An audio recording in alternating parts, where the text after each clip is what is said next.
Hey, what's up? How you doing, everyone? It's James Imero here at SwitchWatch, and I'm back today with another indie review. This one is a 16-bit Zelda-inspired dungeon crawler called Anodyne, but is it any good? Let's jump in and find out.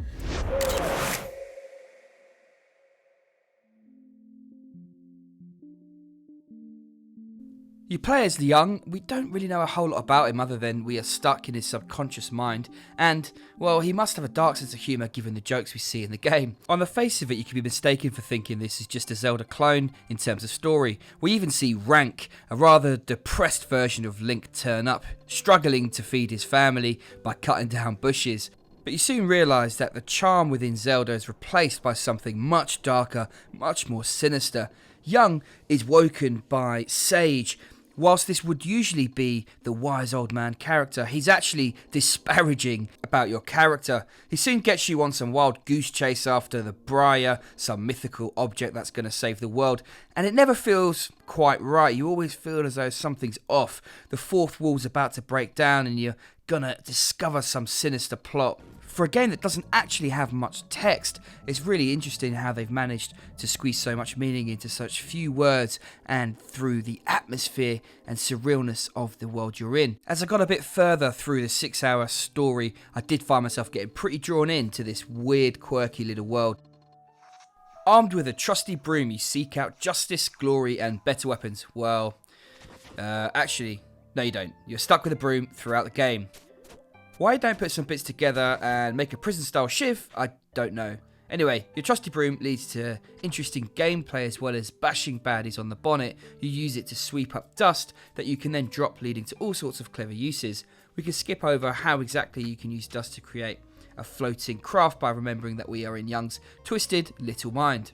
The game takes place in the dreamlike world of Anodyne, an open world connected by a hub zone from which you can jump through mirrors to revisit already discovered locations. Each zone has a number of cards, discoverable items that can be located by searching around and solving the odd puzzle. These cards are critical to your success as you will need a certain number of them to reach new areas. Throughout the world there are a number of small dungeons to be discovered, complete with a boss at the end of each.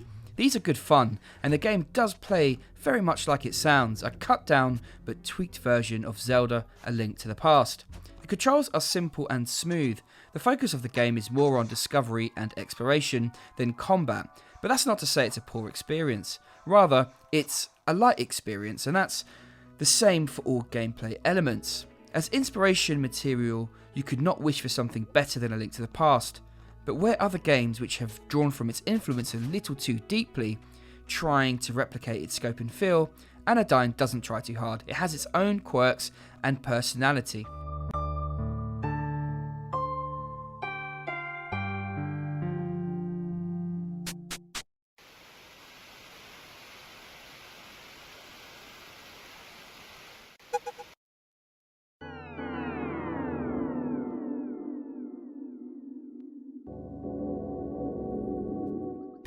Sean Hantani, one of the two team developer, produced the music and sound effects of Anodyne, and it's fair to say that much of its sense of wonder and that general unease and feeling of foreboding is wrapped up into the 30-plus soundtrack. Using simple synth sounds in a haunting fashion, you get the feeling of an unhinged mind projecting a vision that is slightly beginning to crack around the edges. It's very rare for an indie game developed by such a small team to put so much effort into its soundtrack, and it definitely pays off here. It's one of the standout features of this game and one of the things that makes it very unique. There are just so many pixel art games available now that they are a dime a dozen, and they're not everyone's cup of tea. Some people have just had enough of them, or to be honest, never liked them to begin with. That said, it can often be very painstaking to create art pixel by pixel, and one of the things you find is that a lot of these games skimp. And here we have a pretty mixed bag. There aren't too many different types of mob, however, the environments are painstakingly created and are very lush. Everything is drawn nicely, it's got the right perspective, something that it doesn't always happen.